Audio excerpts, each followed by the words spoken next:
Good morning and welcome to Rose Red Homestead, where this video is the first in our brand new series of RRH classes.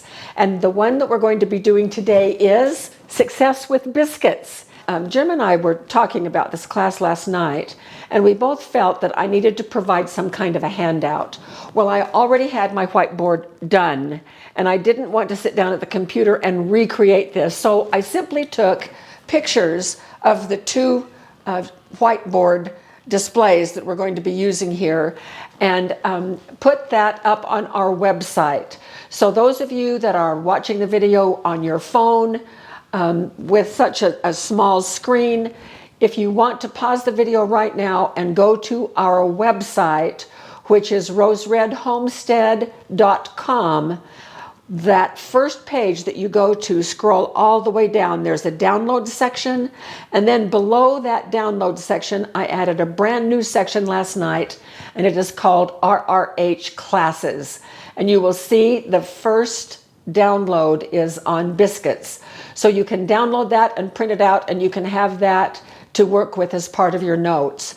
But you might want to have a pencil and a notebook handy so that you can take other notes. Sometimes I do cryptic things, and I did on this one, so you will need to see the video to get what it is I'm talking about, especially on the next screen. So these classes are going to be taught just like I teach a university class, and I wish that you were right here in my kitchen so that we could interact. But with many of these classes, and I think this might be one that would work, that you could do it right along with me by pausing the video. You may want to watch the video all the way through and pause the video as we go through each step, and we're going to do it 3 different times. So you'll have 3 opportunities to follow me right along with whatever your choice is with the recipe that we're going to do. So I don't know if you are like I am, but I struggled for, a long time, for years, with trying to make biscuits. I would try one recipe and then another recipe and then another recipe. And I think I was looking for the perfect magical recipe that would make the perfect biscuits. Well, what is a perfect biscuit? What is it that we want when we take those biscuits out of the oven?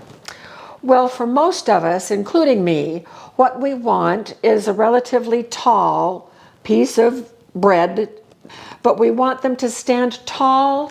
We want them to have layers. When we open them up, we would like them to break cleanly across because of those layers. We want the inside to be soft.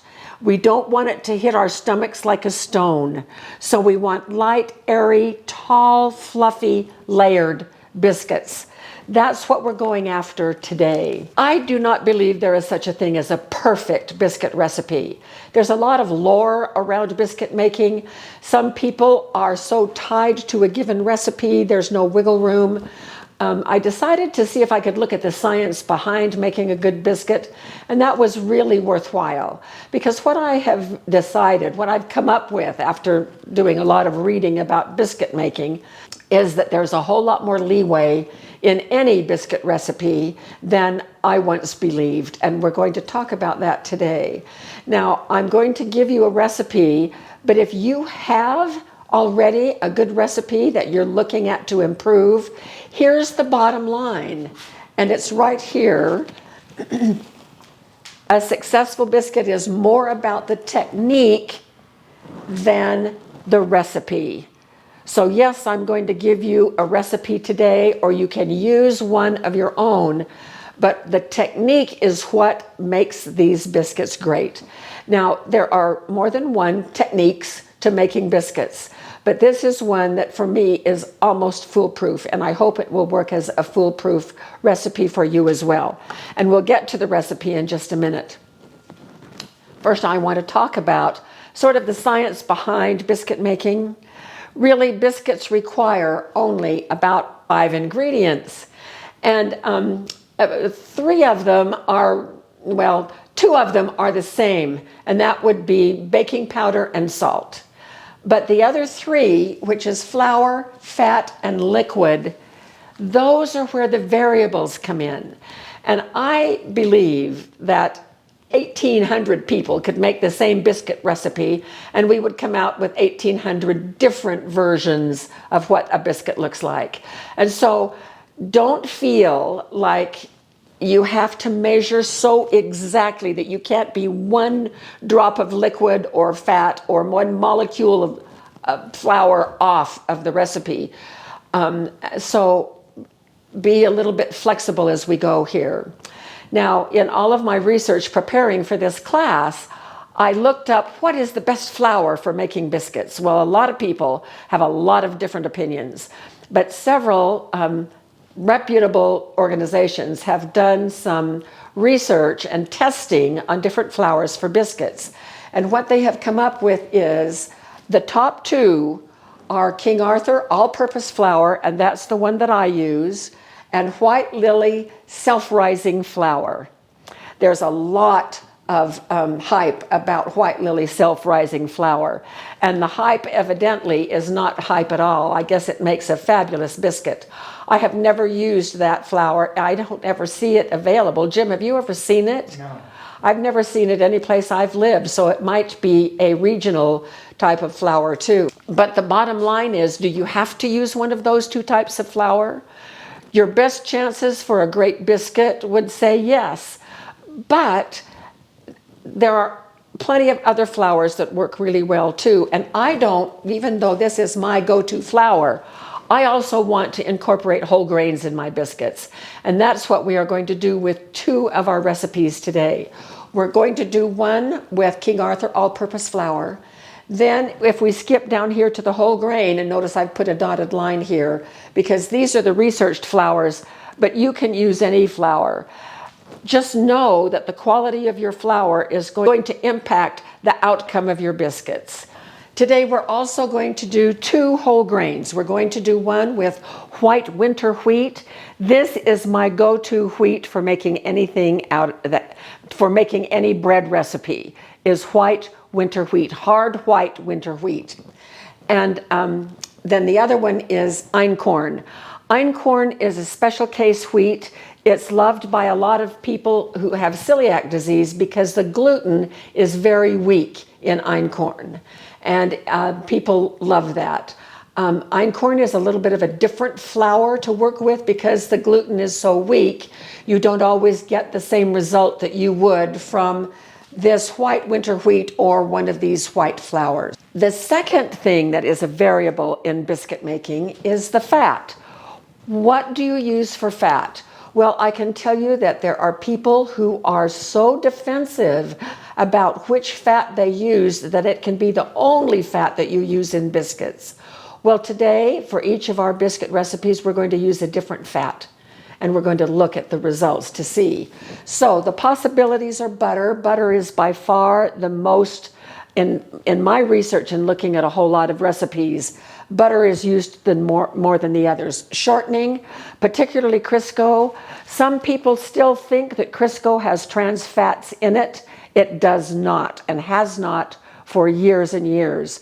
They paid attention when it came out about the deleterious effects of trans fats. And so both the white shortening and the butter flavor shortening, no trans fats, and you can check the label on that to be sure. Lard is beloved by many people as the only fat for biscuits. And then mayonnaise. And I have made biscuits using mayonnaise. It is not my favorite, but it works. The third variable is the liquid that we use. Again, people have their favorites and swear by them. But we can use milk or buttermilk or water or yogurt thinned with milk or cream. I have made biscuits only with cream. They were out of this world. I will never make them again because they were so rich. I think I gained 5 pounds, but they were really good. So what are we going to do today? Here is our basic recipe. 2 cups, and I use weight by weight, and I use 288 grams and of whatever flour. Pick your flour. Then 1 tablespoon of baking powder, 1 teaspoon of salt, 1/2 cup of fat. Now notice anything that is in pink is like part of the technique that is like a tip or a trick for getting really, really good results. So do you have to do it? No, you don't have to do it. Almost everyone says that the fat and the liquid should both be very, very cold. King Arthur says, no, it doesn't. It doesn't make any difference at all. But most people think that it does. I think that it does. So I'm giving you all of the places where I like to use chilled things. So 1/2 cup of cold fat, very cold, and 1 cup of liquid that is also very cold. Now in one of our recipes today for our fat, we're going to use Crisco. Crisco I keep in my cupboard. And so last night I measured out 1/2 cup of fat and spread it out on a plate, and I put it in the refrigerator overnight so it is very cold. Then here is our technique. Notice all of the pink. I will be explaining those things as we go. So we're going to get right to it. You notice here I have our 3 bowls of flour already prepared. Well, I did those just a few minutes ago, and I'm going to insert that little clip right here so you can see how we got to this point. We're over here at our other bar because I'm going to measure the flour into the bowls before we get started, and I need to move the whiteboard over, and that would block this part of our kitchen. So we're going to start here. So Jim is going to come close, and I'm going to just demo quickly how I measure flour. So this bowl is labeled AP, which is all-purpose flour. I'm going to turn my scale on. Notice I have my scale enclosed in a little plastic bag to keep it clean. I'm measuring in grams. And 1 cup, from my way of measuring flour, 1 cup is 144 grams. So I need 288 because we're going to do 2 cups of flour. So 288 is what we're looking for. Oh, 289, that will work. So I'm going to put that aside. Put this off to the side. This is my grain mill, my wheat grinder. I'm now going to do white winter wheat.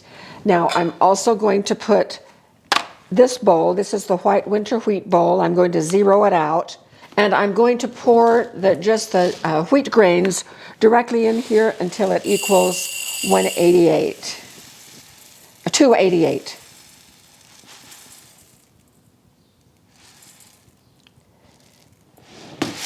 Perfect.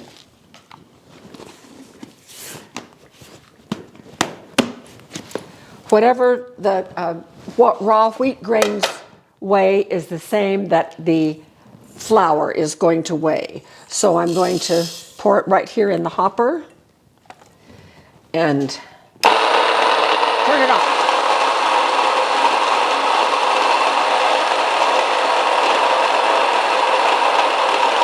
All right, this is finished, and we will double check the weight on this just to be sure.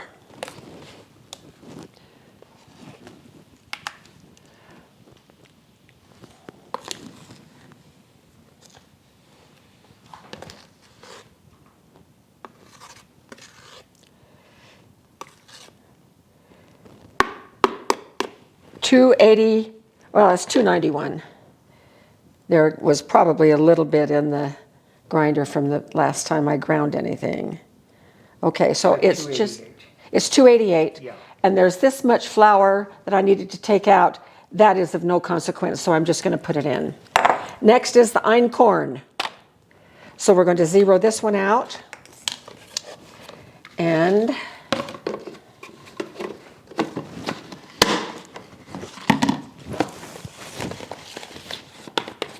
this is the last of my einkorn.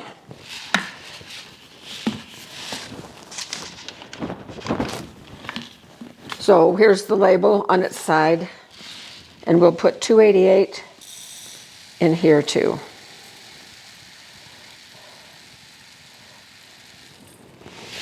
Well, I overshot quite a bit.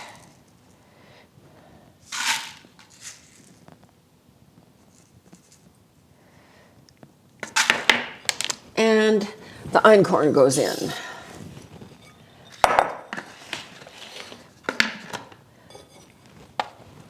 Same procedure. I don't know if you can hear the difference, but einkorn is a softer wheat. It is a softer grind. The machine is not working as hard. The sound is a little different. All right, let's get the einkorn flour in the bowl. I'm going to zero it out.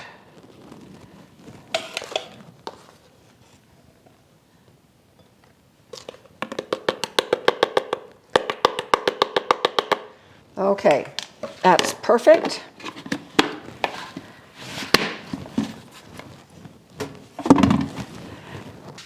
And now we are ready to go with all 3 flours. All right, now that we have our flour in the bowls, we're going to get started. So I'm going to start with the all-purpose flour, and I'm just going to set these off to the side so Jim can come in and get a closer look at what we're doing right here. So this is our all-purpose flour. And that's all that's in there is just the flour. So I'm going to be putting our tablespoon of baking powder in. Now, when you make biscuits, you need to be sure that your baking powder is good. I have done a video on that. I'm going to put the card right up here in this corner so you can click on that and learn how to check your baking powder to see if it's still viable. And then we have a teaspoon of salt. Usually I just throw it in my hand, but I'm going to be good today. And then we mix the dry ingredients together. All right, so that is step 1 on our list right here, combine dry ingredients. Add fat, make leaves. What? What does that mean? Well, I'm going to show you because this is one thing that I really love about this technique for making biscuits. So we're going to use lard for our biscuits with the all-purpose flour.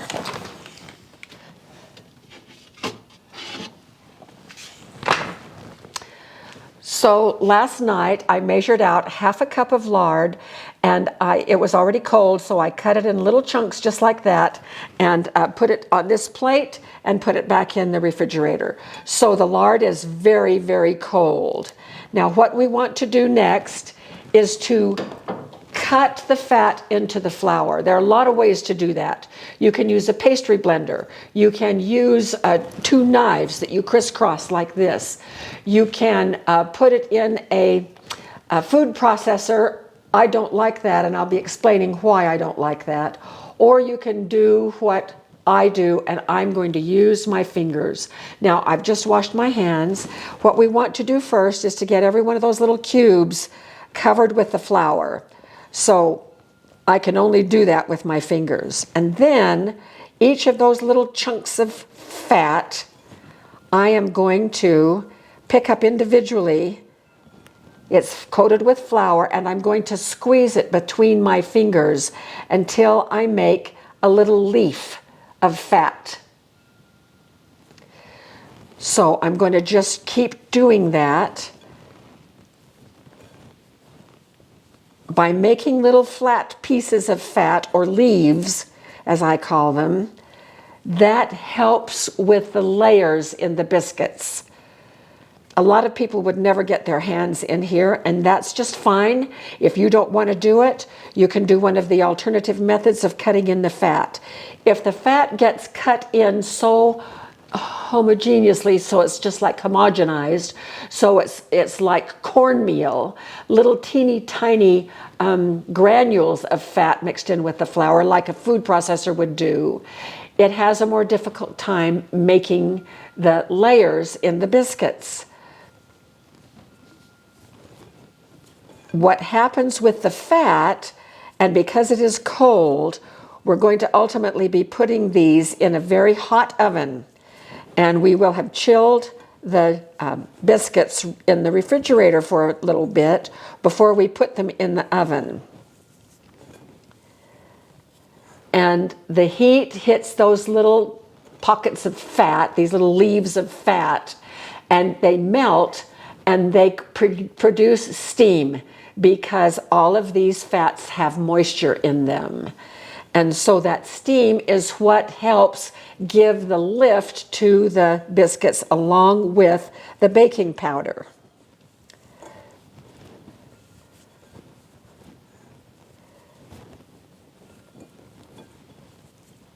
So you can see this just looks really raggedy with all of those little leaves of fat.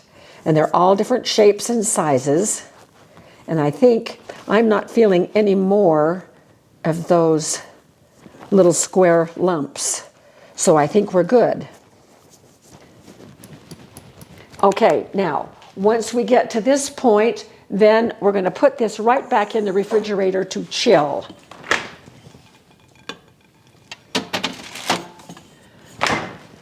How long? However long you want. If you have to go feed the baby, or if you have to rake the front yard, you have to do something else for 10 minutes, 15 minutes, do it. And you can just leave it in. I usually leave it for about 10 or 15 minutes because my hands are warm. I've touched that fat, and so I want that fat to re-chill. So what do we do during this time? Well, so what are we going to do? We're going to mix up the next batch.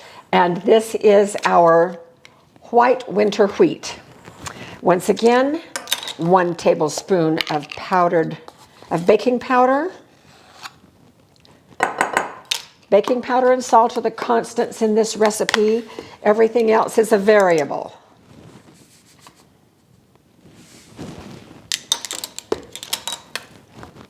And we're just going to stir this in together, make sure that everything is all mixed. For the white winter wheat, we're going to use 1/2 cup of butter. And this is, to me, it doesn't matter if it's salted or unsalted, because a little bit more salt is not going to hurt the biscuits. But I think this is unsalted. And I'm going to cut this in pats.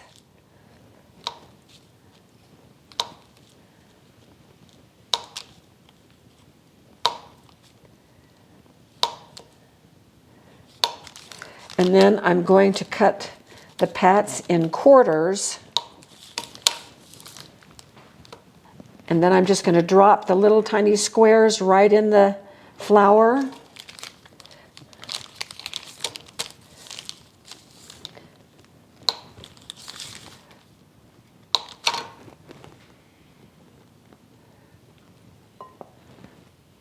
Remember, we want these all coated with flour.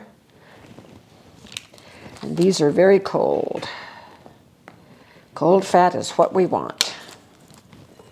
And then pinch to make the leaves. And the leaves can be any size, just as long as they're little flat pieces of the fat. Some people say to make the fat pea size. That would probably work just fine too. My personal preference is these leaves. So this is done. You can see the little flat pieces of fat throughout, all coated with flour. So this goes into chill. We're going to get our other one out and finish it off. All right, we're going to use plain milk for the all-purpose. So that means whole milk? I use whole milk. Now, I'm making notes over here of which variables I'm using with which flour, just so that we can keep track. Now, the bowl is cold, so the fat is cold, everything is cold. The milk is very cold. I'm going to just pour almost all of the milk in. We want to reserve a little bit because this is where the humidity in your kitchen, the temperature, a whole lot of things may also impact the dough, and we want to get this dough just exactly right. Okay, I can already tell it's a little bit dry, so I'm going to go ahead and add the rest of the milk. I'm going to put this back in the refrigerator. We're going to use it again in a minute. I want it to be super cold.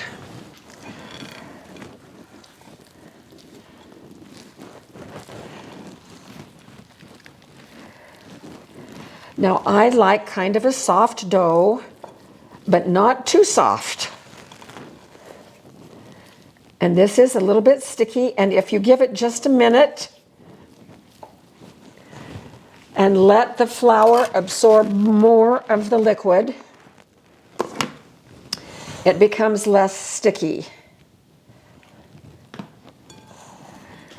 Now I just turn it right out on my granite. My granite is cold, so it works really well to do biscuits with. If your countertop is not cold, don't worry about it. It'll work just fine. Some people ice down their countertops first. All right, so I'm just going to roll it and get a little bit of flour on it. Now we're going to knead. How many times do we knead? Oh, any amount between about 5 and 20. A lot of people say, oh, the more you knead, the tougher the dough is. To a slight extent, that may be true, but I'm not too concerned about it. Okay, that's enough kneading. So now, where are we? Right here. Add liquid, mix, and knead. We're going to be number 5, pat out into a rectangle. And so you can use your hands, you can use a rolling pin, and I make this rectangle about 1/2 inch thick. We're not cutting yet.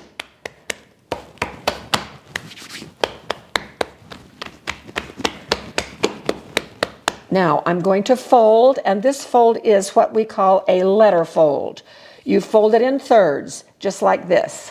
Now what we are doing is we are helping to create the layers that will ultimately be in our biscuits. And so now I'm going to turn it 90 degrees, and I'm going to pat it out again. Now some people do this letter fold numerous times. So now we have 3 layers there because we folded it into thirds. But now watch, this is a most amazing trick. The next fold, we are repeating number 5, which was to pat into a rectangle. And now we're here to number 8. We're going to do a jelly roll. Now remember, all of these layers, this dough is 3 layers with the letter fold. Now with the jelly roll, every fold over is creating a top layer and a bottom level. So right here we have 6 folds.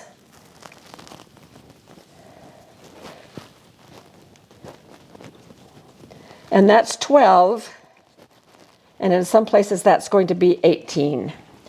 So now we have this long, skinny jelly roll. What do? Repeat step 5, pat out into a rectangle. Now how you pat this rectangle is going to be really important because we want it thick. We want it about 3/4 of an inch to an inch thick, but not more than an inch. Now I have my biscuit cutters right here. This one is too large. This one would be just about right. And if I have some scraps, I may use that one. So I don't need it to be very wide. I'm going to make it about this wide. Here is my parchment lined pan.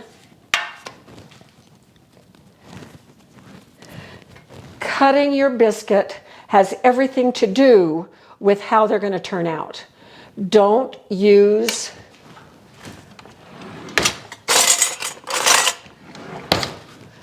a jar ring. It's so dull on this edge. Don't do that. Don't use the edge of a glass. Get a sharp biscuit cutter. I love this set. I put it in our Amazon store if anybody wants to take a look at it. I think it's $11, but this is one possibility. But do what you would like, but make sure that your biscuit cutter is very sharp. And then the technique is we go down, straight up. We don't twist that around. And then I turn mine upside down. Sometimes I'm not going to that time. I like to put the flattest top or bottom facing upward. Okay, so straight down, straight up.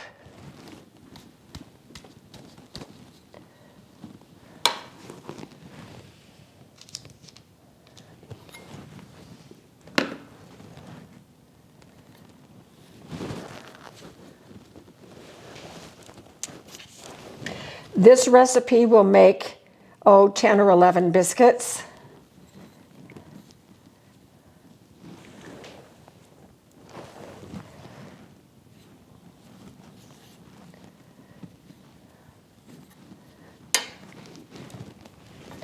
Now I smash all of these together. I've messed up the layers now, but I still have the fat that is layered. I'm going to knead it a couple of more times, pat it out again.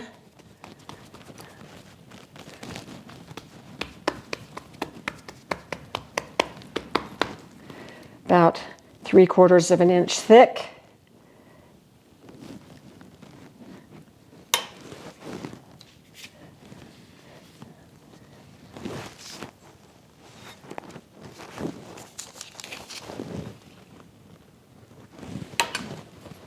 Smaller biscuit.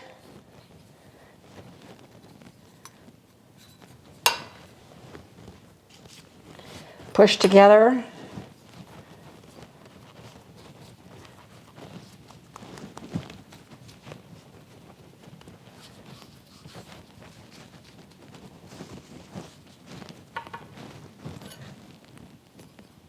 Down, up.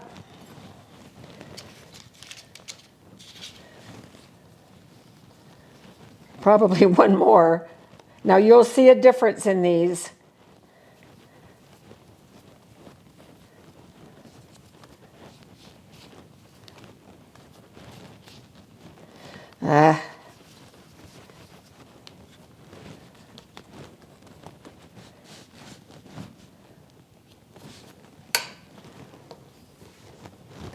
And then the last I just shove into a roundy thing and put it where I can. 1, 2, 3, 4, 5, 6, 7, 8, 9, 10, 11. So we've got 11, some larger, some smaller. Now, these are done. We're going to chill while the oven preheats. So we're going to put this back in the refrigerator and turn the oven on. 425. My oven runs hot. And so you could even, if your oven does not run hot, you could even do 450. Okay, we're going to let those two things in there chill while we get going on the einkorn. We're now going to get the einkorn going. I'm going to transfer it into this larger bowl. And I'm going to just clear off a space here. So handy to have my wastebasket just right here.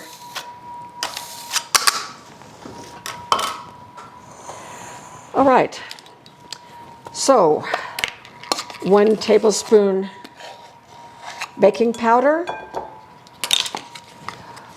1 teaspoon salt,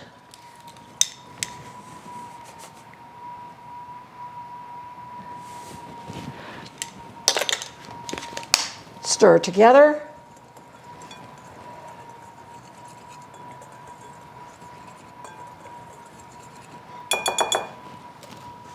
And then we add the fat and make our leaves.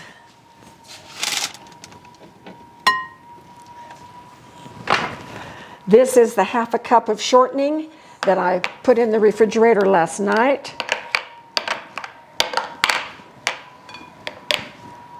It's much softer than the butter, even softer than the lard. So I'm trying to make it into little squares before I put it in, which it's going in as a blob. I can deal with it.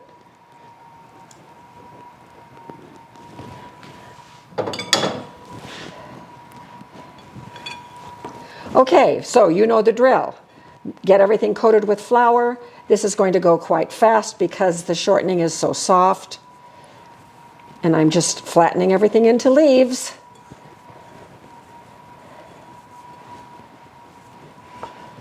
Very fast. Oh, and there goes our oven. So we're ready to put our first batch in. So I'm going to wash my hands and And in the oven these go.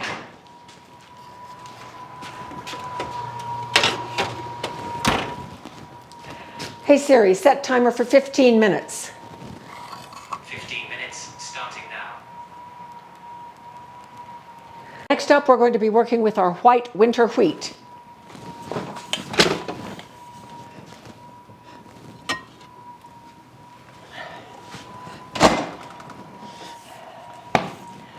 With our white winter wheat, the liquid that I've chosen to do today is the half yogurt, half milk. So we'll see how that works out.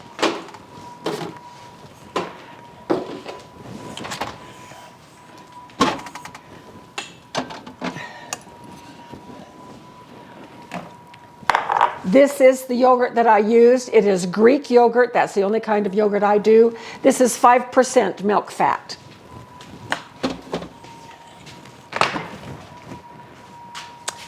So this is the same cup I used to measure the yogurt.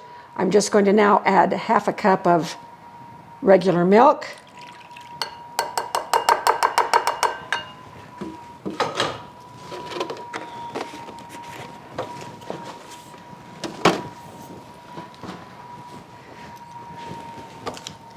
And we're going to mix this together.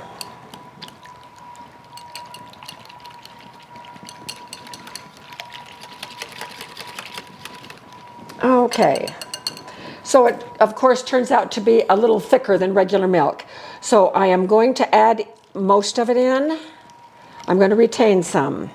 And at this point, this is where, once again, you can make a decision about the liquid. Look how dry this is. So I'm going to add all the rest of the milk. That's a cup.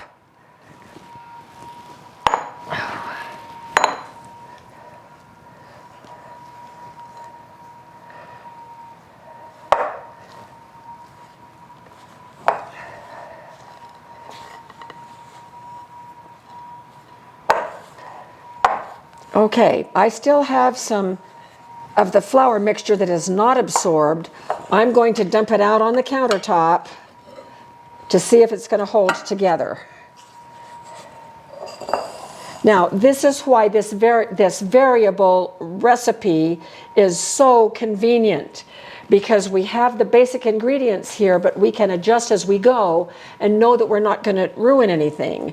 So I'm going to start trying to push this together to knead it.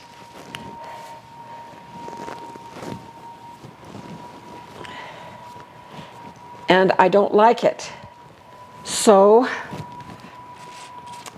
there is a little bit more here. I'm going to add a little bit more.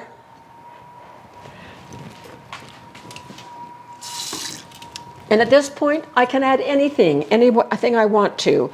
So I'm just going to add a little bit more water to it. Thin it down a little bit. And I think that this will probably do it. Oh yeah.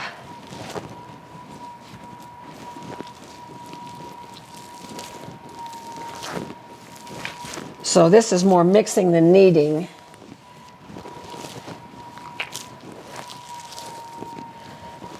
Okay, this is softer. It's still stiffer than the all-purpose biscuits were, but that's okay. Okay, here's a little kneading. Now, I don't want to knead so much that it's going to activate much of the gluten. We don't need the gluten because we don't have the right kind of a leavening agent in there to knead that gluten. So here we go. We're going to pat it out into our rectangle, and it's okay if it is a little raggedy looking.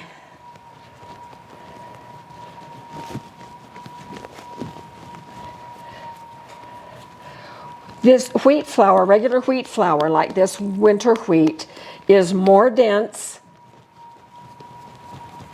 Sometimes it does require more liquid.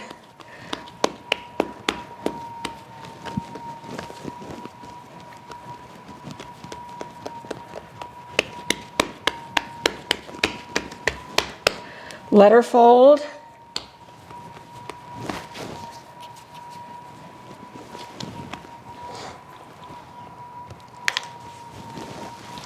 You can really see the blobs of fat in this. And that's good. It's what we want. Okay, now we're going to press it out again. And we right now have those 3 layers with the letter fold.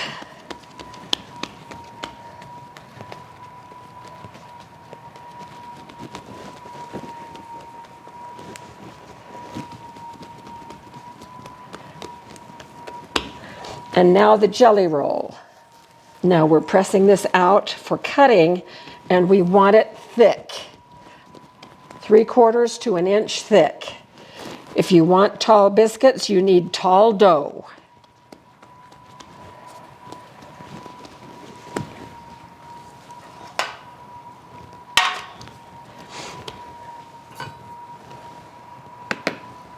All right. Straight down, straight up. And that is what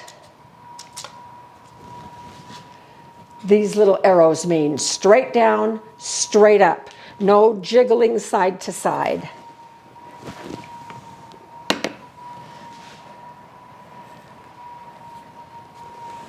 The reason we don't want any side to side jiggling is because if we twist it like this, it's going to pinch those layers together on the side. And we want those layers to remain raw and open. We don't want the dough to be squished. All right, what's next? Chill. The buzzer went off just a couple of minutes ago. They were not quite done, so I always check at 15 minutes. We've now given them about, what, Jim, do you think, 2-3 more minutes? At least. Yeah, and I just checked and they're done, so I'm going to bring them out. So we have some that have kind of turned on their side. That happens because the dough might be just a little bit too wet. Also, this one is connected, but check out the layers in front. This is what happens when those layers get mashed together. So somehow I might have twisted the cutter at all. Look at this baby. Beautiful, beautiful. But again, in the back, it's connected. And that's okay. These are going to get eaten and they're going to be wonderful. This is probably the most perfect one on the tray. Check out the layers. Beautiful on the top, beautiful on the bottom. And then here are the little ones and the one that we just mashed up the dough at the end. So this turned out very successful. We've diagnosed a few problems. We can add those to our notebook to help us with deciding on the variables for next time. So this is the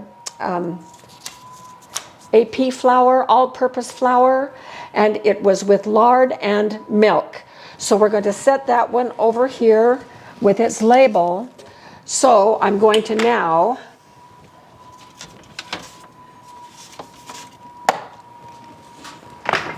put the white winter wheat in.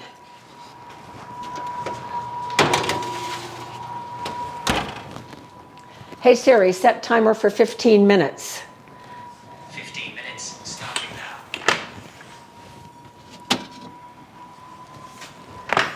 And here is our einkorn. So the liquid that I'm going to use is buttermilk. Now, this is my reconstituted, freeze-dried buttermilk. And I can choose to do it a couple of ways. A lot of times, and it's much thinner than regular buttermilk, you will notice that. So I'm keeping a little bit back to see how this flour absorbs. I could have added the buttermilk flakes to the dry ingredients and then just added cold water when I added the liquid so that it would reconstitute as I'm stirring it up. Okay, too dry, so I'm going to go ahead and add the rest. And that buttermilk has been in the refrigerator overnight to make sure that it's very cold. Okay, so this is about the perfect texture for biscuits. just slightly sticky. Now, if you are only wanting to have einkorn flour with these biscuits, you will need to grind a little bit of extra to use in the shaping. I'm just going to use regular all-purpose flour.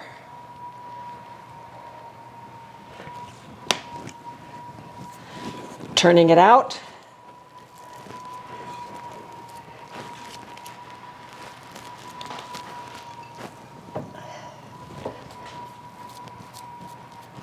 Very, very soft. And what little gluten it has, we don't want to activate it, but we do want it to get a smooth texture throughout. So a little bit of kneading is good.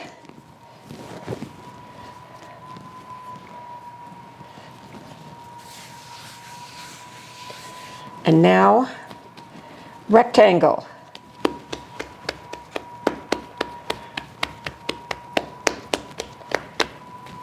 Letter fold.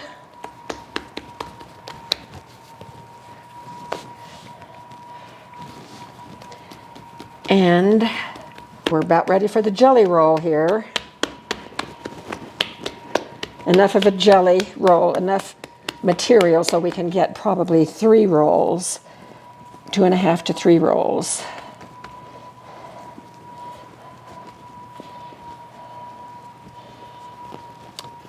So this is now about 18 layers.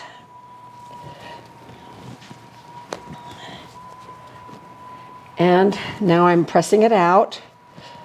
Okay, so here's our cutter.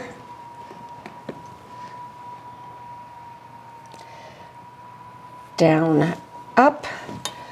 I'm thinking that maybe where some of these were attached in the back still, it might have been that I caught some of the edge instead of cutting the edge. So it's really important that we come in a little bit from that edge to make sure that we have cut on all sides.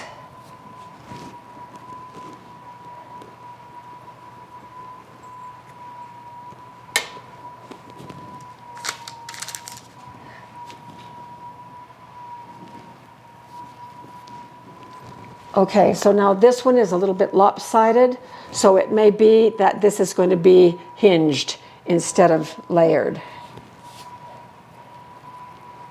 This one looks really good all around and are pushed together.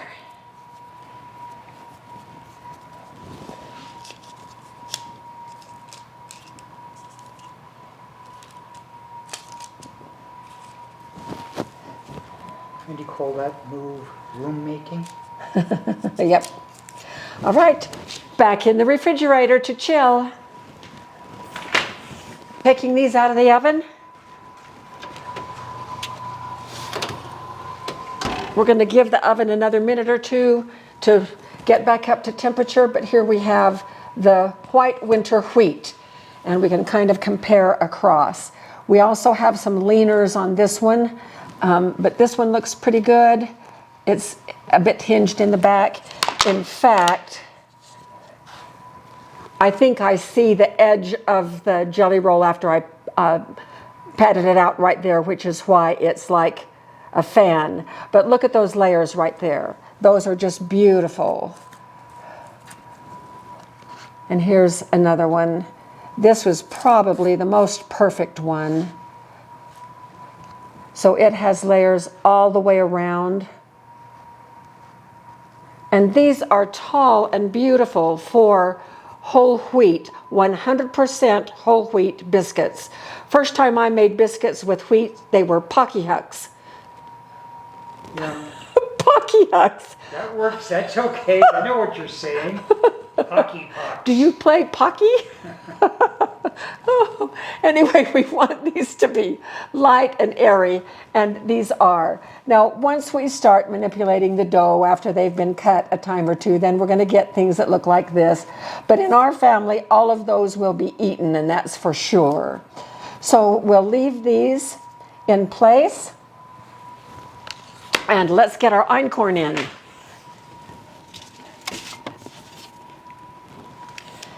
This is the one that I'm keeping my fingers crossed on. So I'll tell you why in a second. Hey Siri, set timer for 15 minutes. 15 minutes, starting now. So einkorn is preferred by a lot of people, and I can see why. The flour is lighter, it's more airy, it's not as dense, maybe, but its absorption is very different than the white winter wheat. The white winter wheat absorbs liquid closer to what regular all-purpose flour does, even though this is 100% whole wheat with no white flour added. It acts more like the white flour does, which is familiar, very familiar to me and my preference. The einkorn is more likely to be lower and flatter, but not necessarily more dense, more pocky hook. So we'll see how these turn out. And then once these come out of the oven, Jim and I are going to do a quick taste test for all three and give you our opinion on them. So we will be back when these are ready to come out of the oven. Okay, we're ready to take the einkorn out.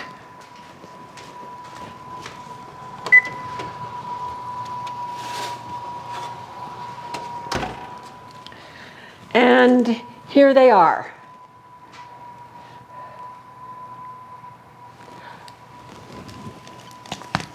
So they are not as high as the other ones are, which is fine. But we still got some really good, ooh, hot, hot, hot. We still got some really good layering on these.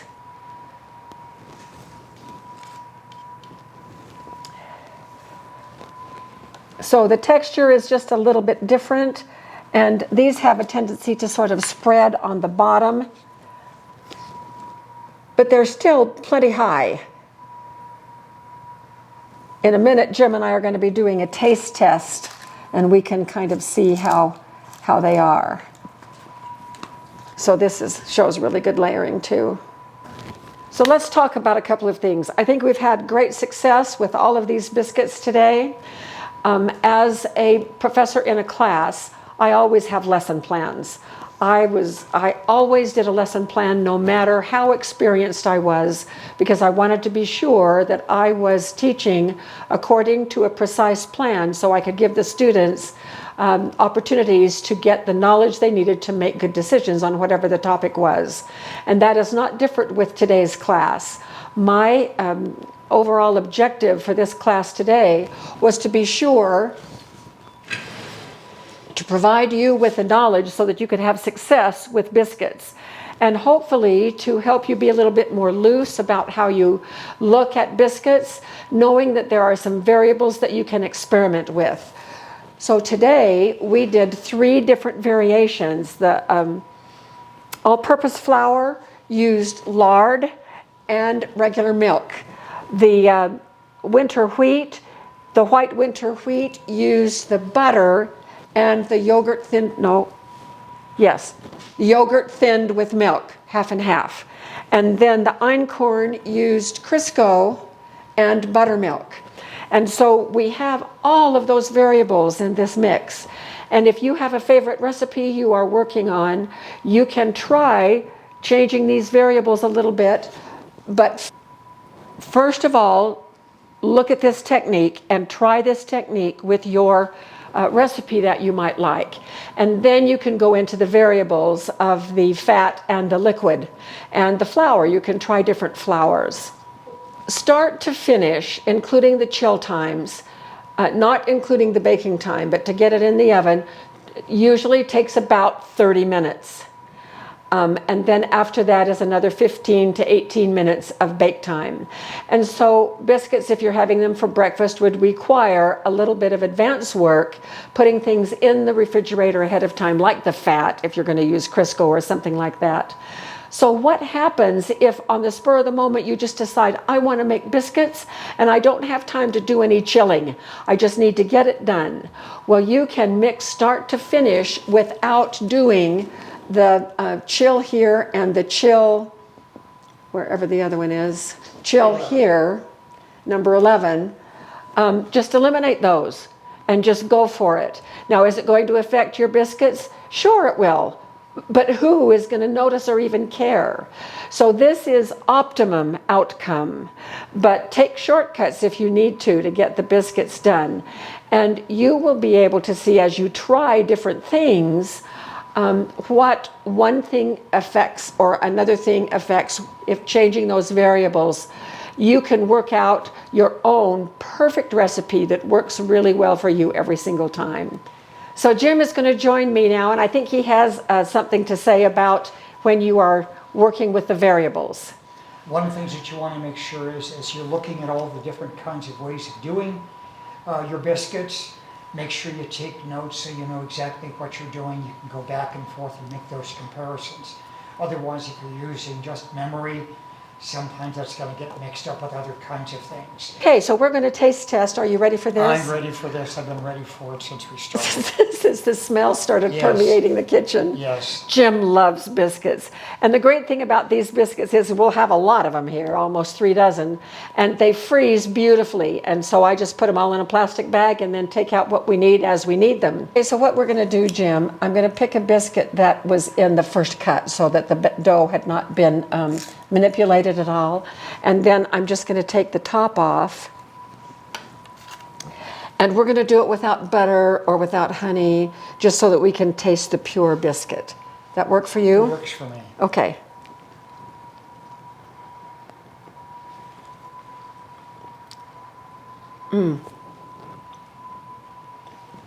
Nice and fluffy, airy. It's very light. Oh my gosh, the texture is fantastic. This is just about like melt in your mouth. Just about. Okay. Not filet mignon, but Said the biscuit connoisseur. Okay, so here is, now, the all-purpose was made with lard and with milk. Can you taste the lard? I have no idea what the lard tastes like. So you can't taste it. I can't taste it either. So it just blends in. I really like the texture of the biscuit with the lard. Okay, now this one was made with butter and with the half and half yogurt and milk. And this is the white winter wheat. Still a little warm. Still a little bit warm.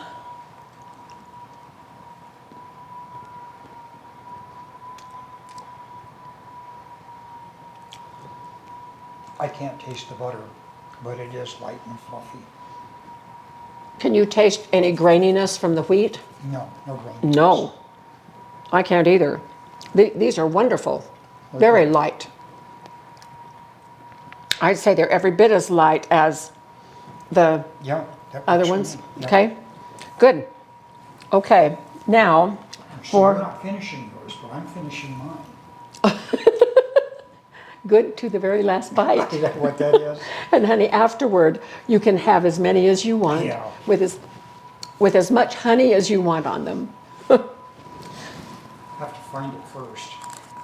Okay, so here is, this one looks like probably one of the best ones of that batch. So taking off the top, and these are still warm. Yeah, they are.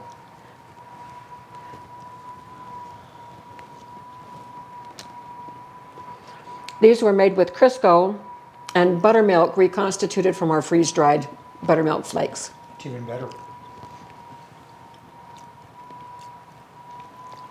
And that's the einkorn. This is einkorn. Doesn't feel gritty at all. No, not at all. It's light. It's flaky.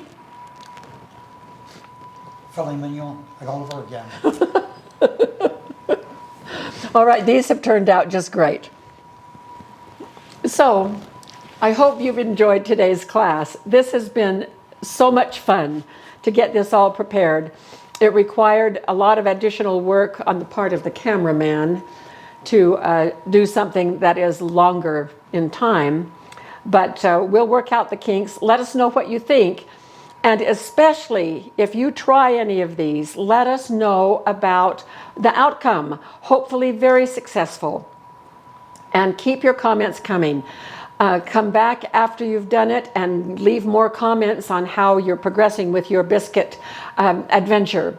So thank you very much for joining us on this very first RRH class. More to come. Take care. We'll see you later. Bye-bye.